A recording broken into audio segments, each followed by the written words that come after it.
और हिजबुल्लाह के किन किन आतंकियों को मार गिराया गया है आपको ये बता देते हैं एक बार। हसन नसरुल्लाह जो कि पूर्व चीफ था, करीब 10 दिन पहले इसका खात्मा किया गया है। बेरूत में ही बिल्डिंग में जिस रुका हुआ था उस बिल्डिंग में धमाके करके इसका अंत किया गया है। उसके बाद हाशिम सफीउद्दीन, जिसे अभी करीब हफ्ते भर पहले जिम्मेदारी दी गई थी हिजबुल्लाह की, उसका भी अंत कर दिया है। यह भी मारा गया है। हिजबुल्लाह का नया चीफ था। इसके अलावा कई अलग और हिजबुल्लाह के अलग अलग विंग के जो चीफ हैं, कमांडर हैं, उनको भी इजराइल ने मार गिराया है। जिहाद काउंसिल और शूरा काउंसिल, दो काउंसिल में बटा हुआ था। हिजबुल्लाह के आतंकी बटे हुए थे। उनमें से जिहाद काउंसिल का अली कारकी टॉप कमांडर था, मार गिराया गया है। फुआद शुक्र टॉप मिलिट्री कमांडर था, उसका भी खात्मा कर दिया गया है। Ibrahim Aqil elite commando unit founder था, उसका भी अंत कर दिया गया है। इसके अलावा शूरा काउंसिल की बात करें तो हाशिम सफीउद्दीन एग्जीक्यूटिव काउंसिल, उसको भी खत्म कर दिया गया है। अमीन अल सैयद पॉलिटिकल काउंसिल है, इसको भी खत्म कर दिया गया है। और मोहम्मद साद संसदीय ब्लॉक हेड, इसका भी खात्मा कर दिया गया है, ये कहा जा रहा है। और वहीं दूसरी ओर अब ये जानकारी मिल रही है कि नाइम कासिम डिप्टी सेक्रेटरी जनरल, जिसको खत्म करने की तैयारी है, लेकिन ये माना जा रहा है कि जल्द ही इसका भी अंत हो जाएगा। तो पूरी तैयारी है इजराइल की। इजराइल ने प्रॉपर एक लिस्ट तैयार कर रखी है कि किन किन लोगों को, किन किन आतंकियों को हिजबुल्लाह के खत्म करना है, और उनकी फोटो, उनकी तस्वीर जारी करके सुनिश्चित किया जा रहा है खात्मा हो सके। इस बीच एक और बड़ी खबर, इजराइल ने लेबनान सीरिया का संपर्क तोड़ा है। लेबनान सीरिया बॉर्डर पर इजराइल की बमबारी हुई है। आईडीएफ ने लेबनान सीरिया का संपर्क काट दिया है। बमबारी में लेबनान सीरिया के रोड तबाह हुई हैं। अब लेबनान से सीरिया जाने वाले रास्ते पर भी हमले जारी हैं। रोड तबाह कर दी गई है, तस्वीर आपको दिखा रहे हैं। यानी कि अब पूरी तरीके से लेबनान से सीरिया का संपर्क कट गया है। एक तरफ आतंकियों यानी हिजबुल्लाह के आतंकियों को मारने, उनको खत्म करने की तैयारी है, वहीं दूसरी ओर अब लेबनान और सीरिया बॉर्डर पर हमले करके लेबनान सीरिया का कांटेक्ट भी खत्म किया जा रहा है, क्योंकि लेबनान में हिजबुल्लाह का पूरी तरह से कब्जा है और अब सीरिया में भी लोगों को वहां पर इसी तरह से टारगेट किया जा रहा है हिजबुल्लाह की ओर से। यही वजह है कि लेबनान सीरिया पर भी हमले करके संपर्क टूट गया है। ये तस्वीरें जारी करके बताया जा रहा है। बिल्कुल, देखिए दो तस्वीरें इस वक्त आपकी टीवी स्क्रीन पर है। हिजबुल्लाह तबाह हुआ तस्वीरें जो है वो गवाही दे रही हैं। दो तस्वीरें आपको दिखा रहे हैं इजराइल की बमबारी, जिसमें आप देख सकते हैं कि धमाकों की आवाज आपको सुनाई दे रही होगी।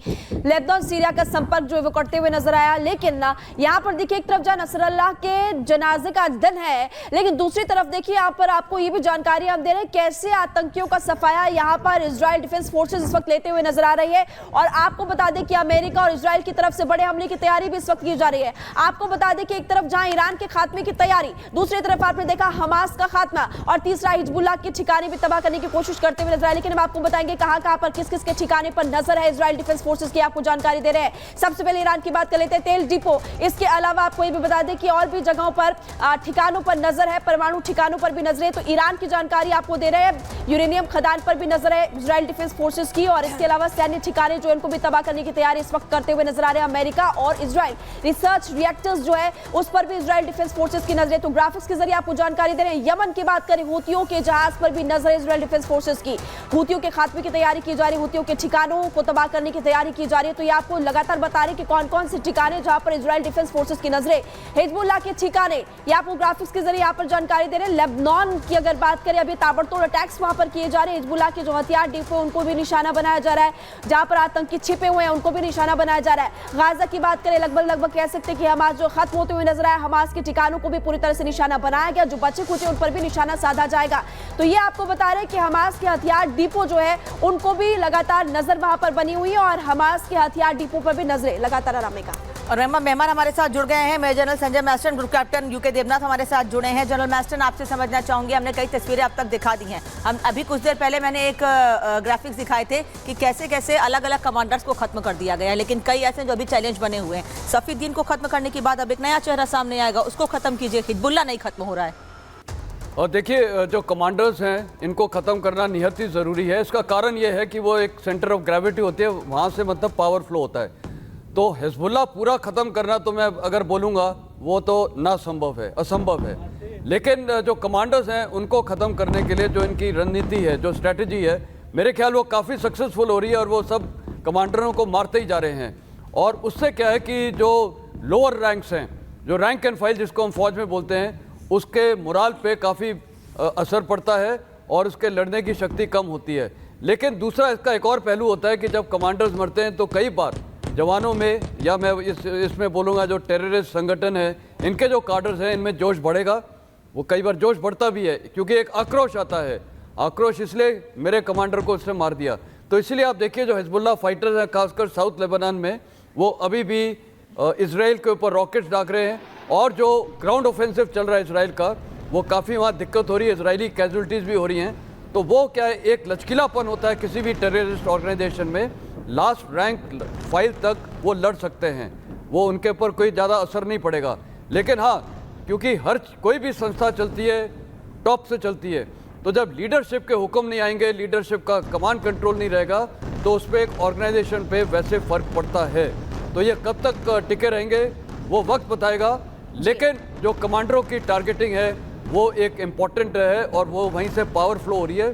तो वो इजराइल अपनी स्ट्रैटेजिक एम को अचीव कर रहा है जी। कार्डर्स को धीरे धीरे वो मारता जा रहा है। यानी कि संजय सर, जो हम देख रहे हैं कि आतंक की जो नींव है उसी पर चोट कर रहे हैं लगातार इजराइल डिफेंस फोर्सेस। लौटेंगे आपके पास। देखिए, इसी बीच आपको उस वक्त एक बड़ी खबर बता दें, लेबनान पर इजराइल की ताबड़तोड़ हमले जारी है। आपको ये बता दें कि अली अल नाहरी शहर पर इजराइल की तरफ से हमला किया गया। पूर्वी लेबनान का शहर है अली अल नाहरी, जिस पर अटैक किया जा रहा है। लेकिन यूके देवनाथ सर, सबसे बड़ा सवाल तो ये खड़ा होता है कि एक तरफ जाएं बड़े बड़े नेताओं का, आपने देखा कि आतंकी है बड़े बड़े, इसके अलावा नेतन्याहू, अमेरिका की बात करें जो बाइडेन, जो कि खात्मे की तैयारी कर रहे हैं, लेकिन कहीं ना कहीं बड़े बड़े नेताओं का ईगो क्लैश ही तो है कि यहाँ पर अटैक करेंगे, लेकिन जो आम जन है वहां पर उनको खामियाजा भुगतना पड़ेगा। कई मासूम लोग जिनकी जान भी जा रही है, तस्वीरें इस वक्त लगातार हम आपको दिखा रहे हैं। बताइए। जी हाँ, किसी भी युद्ध में एक त्रासदी होती है, वो है, हम फौजी भाषा में बोलते हैं, कोलेटरल डैमेज।